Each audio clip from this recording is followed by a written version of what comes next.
altitude changes the athlete. What else needs to change in the sport itself? We train harder, we swim faster, but the sport stays the same. The rules haven't moved. The spotlight still misses too many. The stories remain untold. What if swimming wasn't just about medals, but about moments, personalities, visibility, value? Because progress isn't just about performance, it's about making sure the next generation doesn't just survive in the sport, they thrive in it.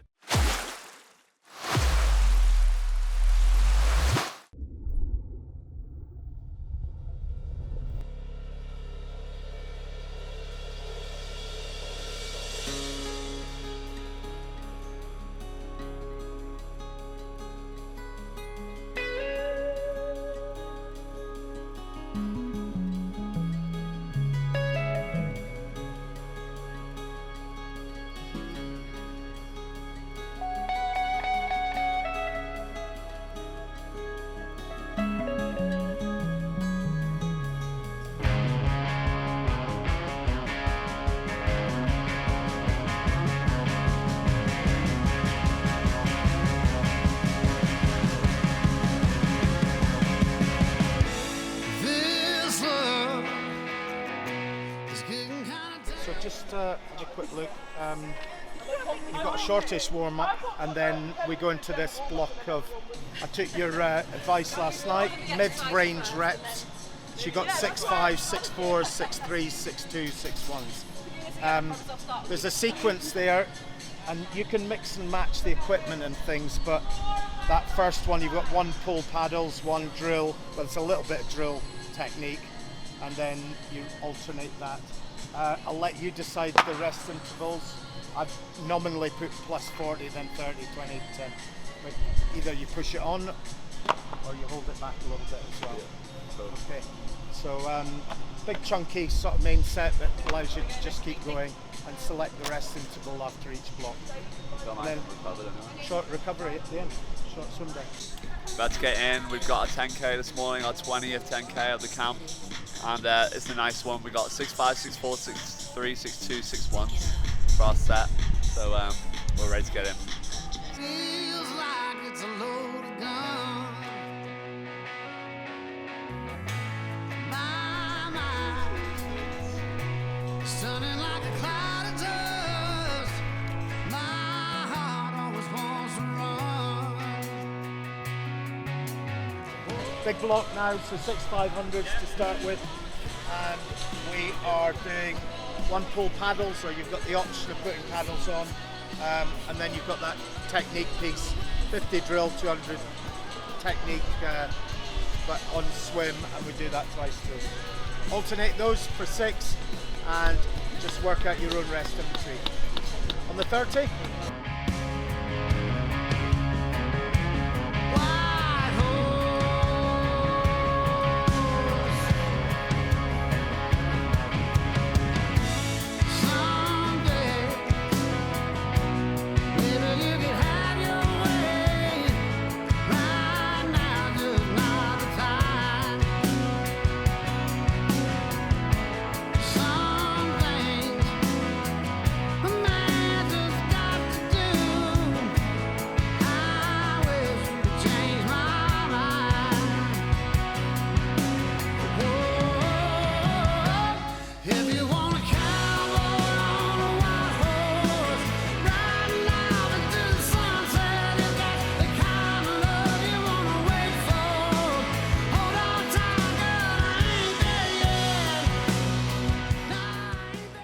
Seen the sport from the top.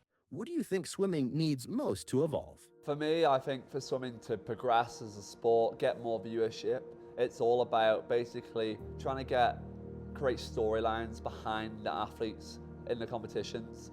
I think swimming doesn't show enough background of what athletes do day to day or what swimmers do day to day.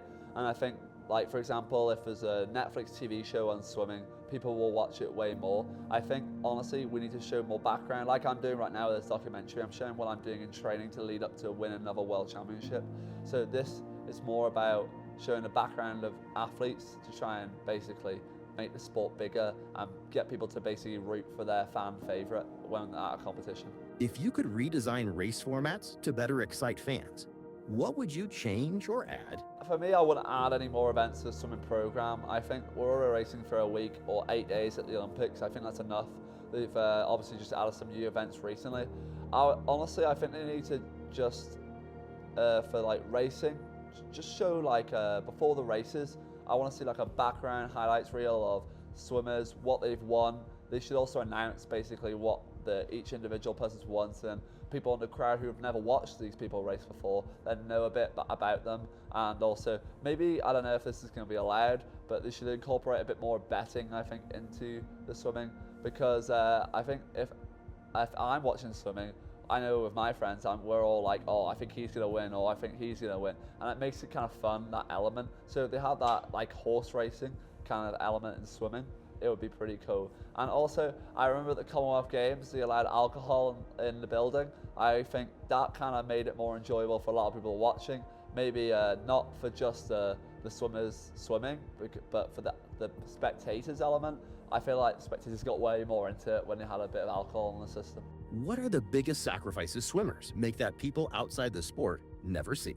Honestly, the biggest sacrifice for a swimmer is obviously the amount of time it takes per week to train at a high level. We're training at least 30 hours in the pool, well, overall gym and pool in a week, and like not many people know that. Like in running, they don't do anywhere near as much training as we do, but we have to get that training done to be able to perform at our peak at a certain competition.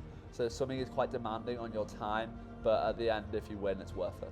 Do you think swimmers should have more ownership over their personal brand and media presence? I think, honestly, like for me, I take a lot of ownership of my own personal brand, how I'm viewed. Like I have the YouTube channel, we're making a documentary. I try to basically go around a lot of different things to try and bring my profile up. But for swimmers generally, I think, yes, they should take it in their own hands to go and step out of their comfort zone, make a YouTube channel, do more on Instagram to show what they're doing. And also, it's not just opening opportunities for swimmers, for viewers of swimming, but it's also opportunity for sponsors, because sponsors will look at what you're doing outside the pool, on Instagram, on social media, just to see if you're an athlete that they would like to sponsor. We talk a lot about medals, but what does long-term success in swimming actually look like to you? I do think long-term success for me in swimming is about world records. I mean, I have one at the moment. I want 3 more. That's what, I'll retire happy when I am able to have at least 4 world records at one time. Obviously, I've won the Olympics, I've won the World Champs, I've won the Europeans, I've won nearly every competition that I've touched. But for me to progress on, I need to win another Olympics at least, and obviously have those world records.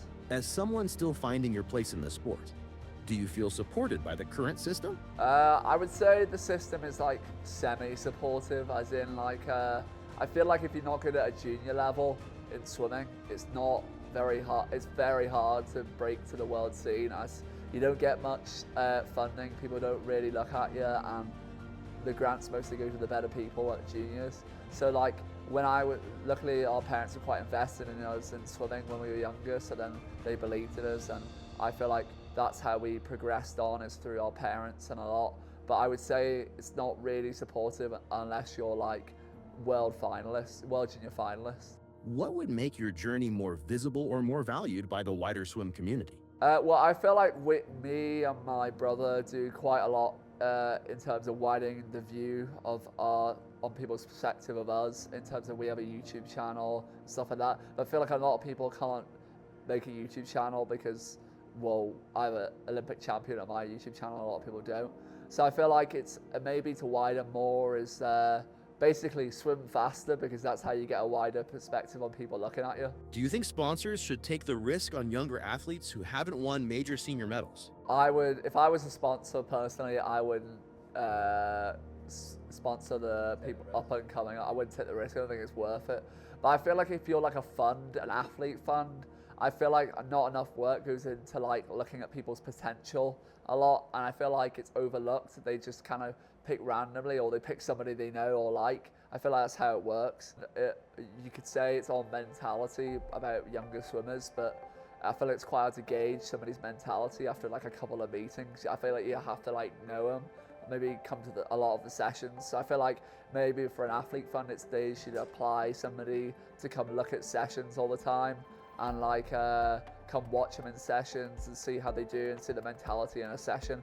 And I feel like that would be a big help into putting money into actual people who are going to progress and not quit at a low level. Does the path to the top feel too narrow?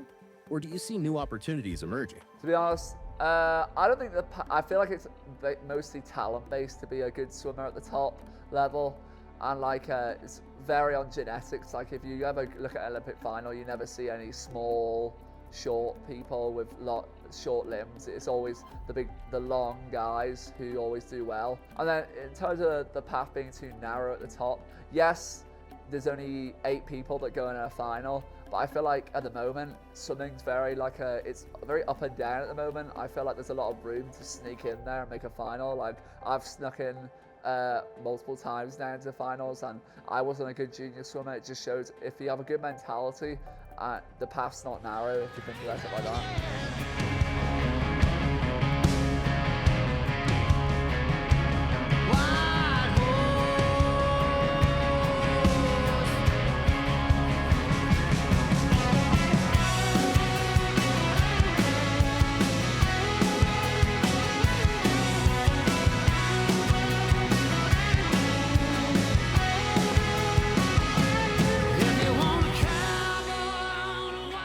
Right, we're having lunch right now. I'm eating a cream cheese bagel with turkey, and I had this thing called a farmhouse. I had it the other day. It's basically like egg. It's like a breakfast bagel. That's basically what it is. But yeah, having this for lunch. Then I go have a nap probably. But that's my lunch. What would it look like if swimming embraced storytelling the way other sports do? I think honestly, like if we take for example athletics, we saw the sprint documentary coming out before the Olympics. If swimming took on that approach of trying to basically get a TV show about it, we'd have a way wider audience and more viewership for the sport. And then also the sport then grows and we get more spectators, more people actually participating in it. But I mean, that's how I see it going. And in terms of storytelling, I feel like before final sessions, they could have like a bit on each swimmer. Maybe before the actual, when they're walking out, they have like height, weight, wingspan, like stats about them, like what their best achievement they've done in swimming is, stuff like that. That'll be quite interesting, or where they're from, hometown or something like that. Yeah, people can connect better. Do you think swimmers are encouraged enough to show personality? I do think me and Nathan are the only swimmers who show a lot of personality in terms of like walkouts and celebrations. Yeah, I think John Mason does a real good job with interviews and trying to get it out of people, but I feel like some people are like so zoned in after the race that they can't like think of it, get out of the race zone straight away. Yeah, I do enjoy that straight post-race interviews after the race, because I mean, you get basically the first thing that an athlete's thinking as soon as they win. And I think that's quite enjoyable to see what they say about the race, what their thoughts are, and that's a great aspect of the sport. Yeah, most of the time it could be no filter as well. Yeah, no filter a lot of the time. How do we build rivalries, narratives, and emotional hooks that fans outside the sport care about? Honestly, I think to build that kind of, as you said, like the emotional, like kind of what spectators should get from the athletes, is stuff like this, doing a documentary on training towards a goal, or training towards the championships, and then athletes are able to show what they really do, and then spectators can look in from like a bird's eye view of what they do the day to day. They get a bit of a sense of the idea of what they're doing and what they're working for and how much it means to them to win. If prize money isn't increasing, what incentives can keep elite swimmers in the sport longer? I would say like I like the way in the NBA All-Star game they use like cars and like stuff like that to like jump over. You could do like stuff where like you win the race, you get a car, say, or you get like a free product or something, stuff like that. Or you get like, say, you get like in the Olympics they do like the Airbnb vouchers. If you qualify for the Olympics, they can do stuff like that. If you make a final at Worlds and stuff like that. Yeah, I do think prize money does need to increase a bit in the sport. I think honestly it's not as much, like if you're winning a World Championship gold, you should be getting more than $20,000. From the World Aquatics. I think it should be probably doubled in my opinion. But in terms of stuff outside of the prize money, I agree there should be like other prizes up the store. Also, Nathan mentioned NBA All-Star game. They should do a swimming All-Star like they do dual in the pool. I want to see more of that. They do dual in the pool like every 2-3 years, where they do like Europe versus Australia, America versus Australia, or America versus Europe. They should do that more often. Like if you win World Champs, you get a chance to compete for your continent, which would be cool. What role should social media and technology play in reshaping how swimming is consumed? Yeah, I think. Well, they're using it quite a lot now with like the VAR systems, say, with like looking at like people's like turns and making sure that they're legal turns. Yeah, and you can see it on the screen when they're swimming, like it'll come up race under review, and it'll have like the VAR and football kind of view. But I do think in terms of social media, World Class doing a great job of promoting the sport on Instagram and all the other channels.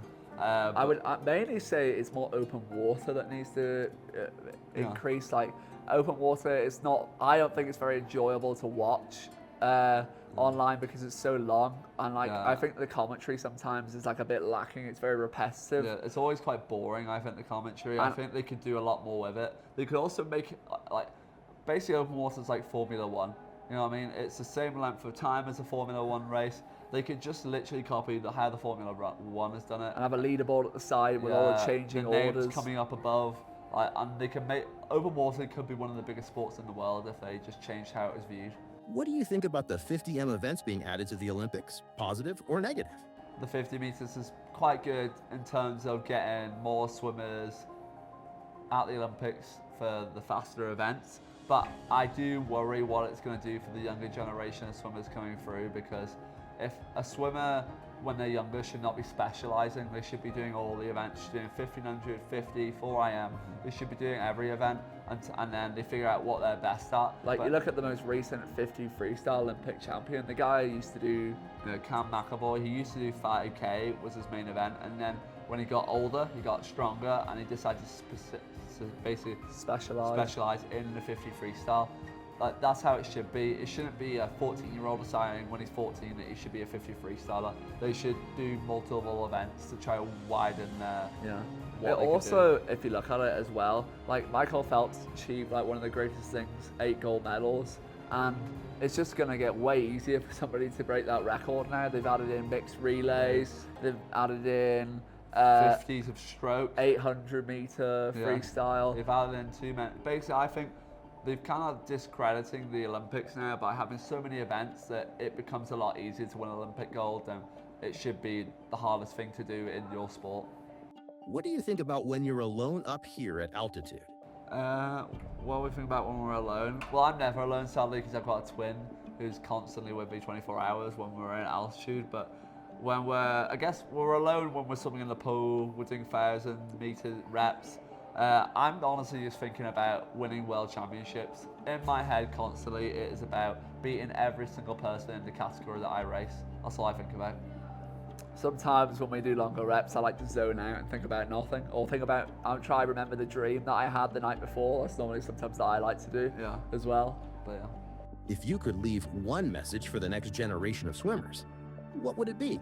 My message would be, it's not about being a good junior swimmer, it's about being the Olympic champion or being a better senior swimmer. Nobody cares about junior swimming realistically, and a lot of the time, a lot of junior swimmers never make it to senior swimming.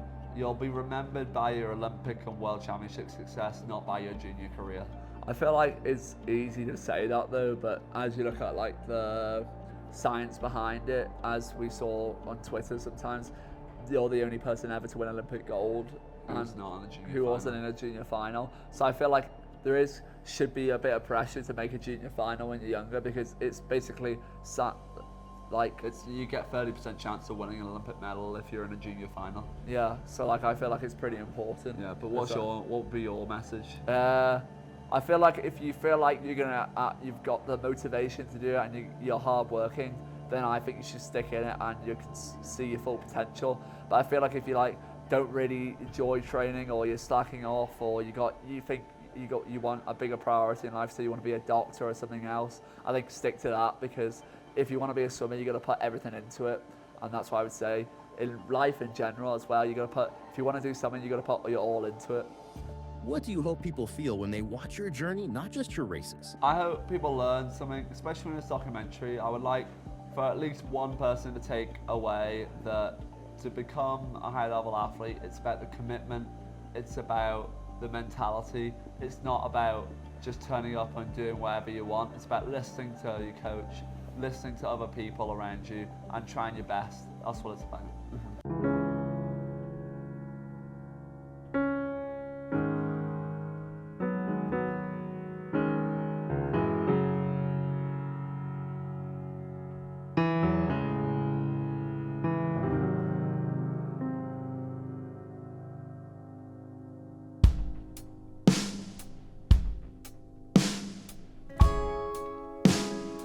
Girl, the way you broke my heart, shattered like a So today, Dan and Nathan and Hector, they're the 10K group.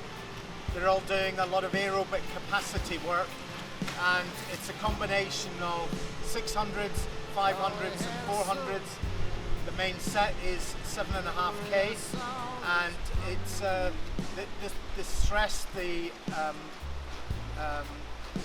what's going to be difficult for them is the volume of the set, not necessarily the intensity set. But what we want to do is to make sure they swim it with good technique, good turns, good skills. That will give us the maximum benefit from this type of work. put our love on ice. Oh, girl, you know you love this hole right here in the middle of my soul. Oh, why you got to be so cold?